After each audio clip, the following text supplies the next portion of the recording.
Welcome one and all to Switch News Sunday, which probably won't become a thing, although maybe it should because it sounds good, and there have been a lot of interesting news updates over the weekend. What's going on already? It's Zach from SwitchForce. Hope you're enjoying your 2 days off. There are now 2 times 2 days left until Switch Lite launches. And even though we've got some Pokemon news, some Fire Emblem news, and a little Mario Kart Tour to talk about, we gotta start with this injustice that is taking place in the Nintendo community.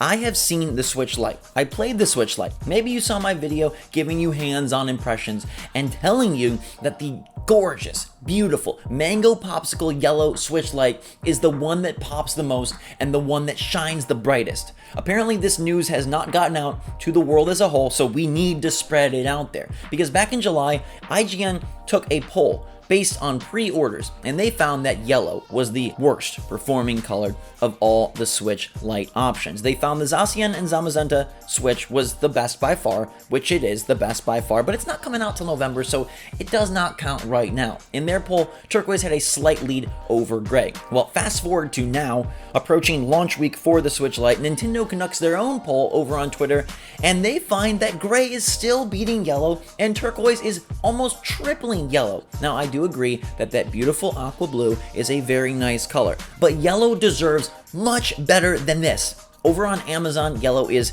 in 3rd place. Yellow is even below the OG Switch, so you've got that new V2 Switch with the better battery life. That one's at number 1. Turquoise Switch Lite at 2. Gray Switch Lite at 3. Then the old Switch that no one should really be buying anymore at number 4. And then somehow yellow at number 5. This is very upsetting, and I really encourage you to spread the good word of this yellow. It is beautiful, it is bold, and it is a color that I hope to see more of come launch day, but it just doesn't seem like it's happening. It's a struggle for me because I'm very much a blue boy, but that yellow color is so great. So I get it, I understand, it is tough, but there is no way in heck that yellow should be this low, should be at the bottom of the totem pole, should be below the OG Switch. Come on, man. Let me know in the comments down below your favorite color of the Switch Lite. If you're getting one, what do you got on pre-order? If you're not getting one, well, what color would you get if you were gonna get one?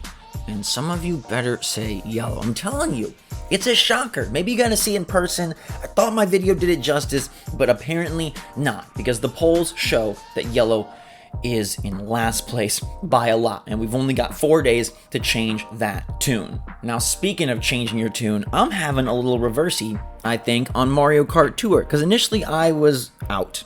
Doesn't have true multiplayer, not a full Mario Kart game. I'd much rather just wait for 9, but they're doing such a good job with the adverts. Have you seen this Toad commercial? Have you seen this real Toads running around Tokyo commercial? Goodness gracious, that's a terrifying sight. One that would give anyone nightmares if they saw it actually happening outside their window, but it is a very neat commercial as the Toads prepare the worldwide courses for action. Plus, they're bringing back Double Dash items, they're bringing back carts, they threw Peachette in there, she's got this mushroom cannon ability. Come on, it looks super cool. The game is out in 10 days. I don't know if it'll be any fun. I don't know if it'll have longevity, but they really are packing this full of so much fan service goodness. I mean, it has freaking Peachette.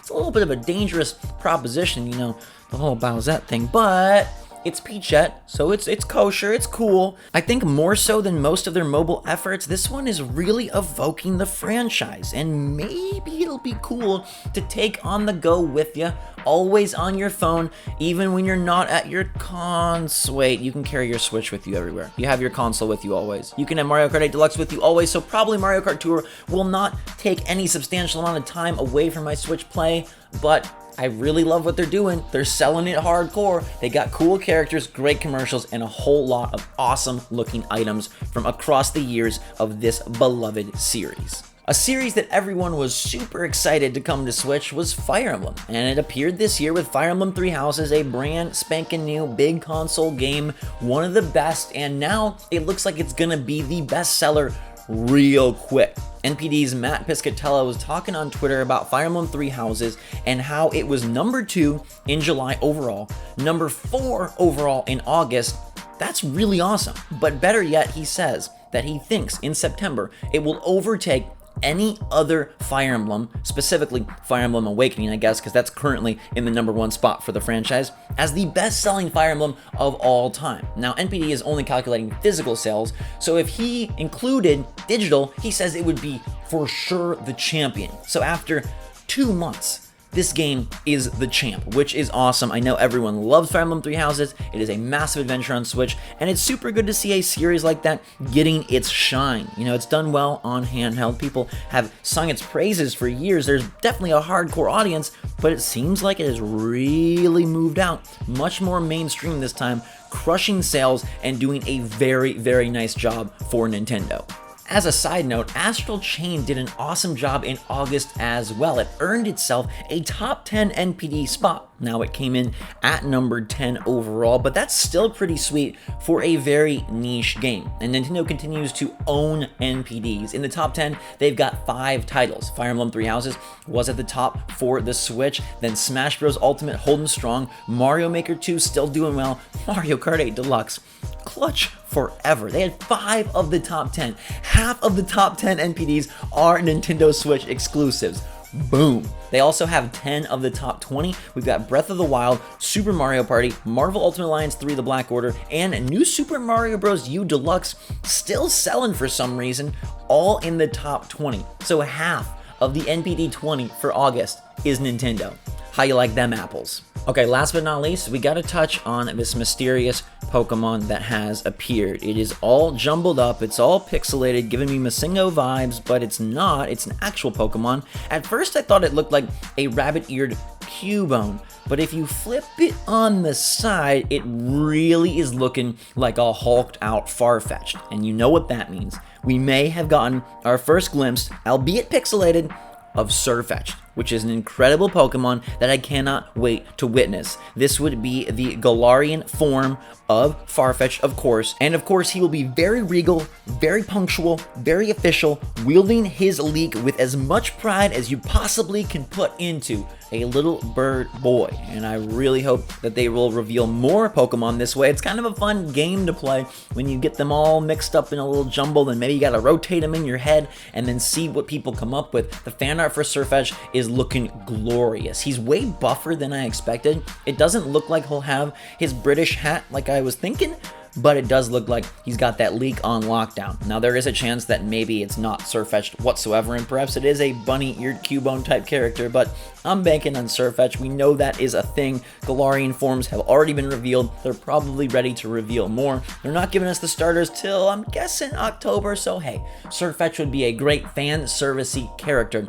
Pokemon Gen-8er to get out there now. Whew, there is your weekend update for what's going on with Nintendo Switch, and I'm telling you, we gotta boost yellow. I really, really want this color to succeed and gain a foothold. It can't just be a cult classic, although I'm afraid that's what it will become. We know that turquoise is dominant, gray is always the generic popular choice. The Zacian and Zamazenta one, I guess, really throws a kink in this whole process because it is so beautiful. And there probably will be people that wait until the holiday season to grab a Switch Lite or wait for Pokemon Sword and Shield where this thing is releasing, and that is going to shift the balance maybe in favor of that one over all of them, although I think turquoise will still hold supreme. But come on, guys, if we can get yellow a little more love, let's make it happen. Fire Emblem crushing, which is great. Nintendo dominating the NPDs, which I love. Are you gonna play Mario Kart Tour? Am I getting goofy thinking it might actually be fun? Are you liking the way that they're hyping this up with all the item reveals, the character reveals, and those goofy Toad commercials? Plus, what do you think about Sirfetch'd? Is that the one that they're hiding, or do you have a different idea? Let me know your take in the comments down below. Hit that like button if you enjoyed the video and are pumped for a wonderful week of Switch. We've got Link's Awakening and the Switch Lite. I think we'll probably stream some Zelda once it comes out, so stay tuned for updates on that. You can follow us on Twitter, twitter.com/theswitchforce. Subscribe if you want to stay up to date on the latest and greatest. Make sure to turn that notification bell on so you can be the first to see all the good, glorious footage and news. Until next time, everybody, thanks so much for watching. Have a fantastic rest of your weekend. SwitchForce out.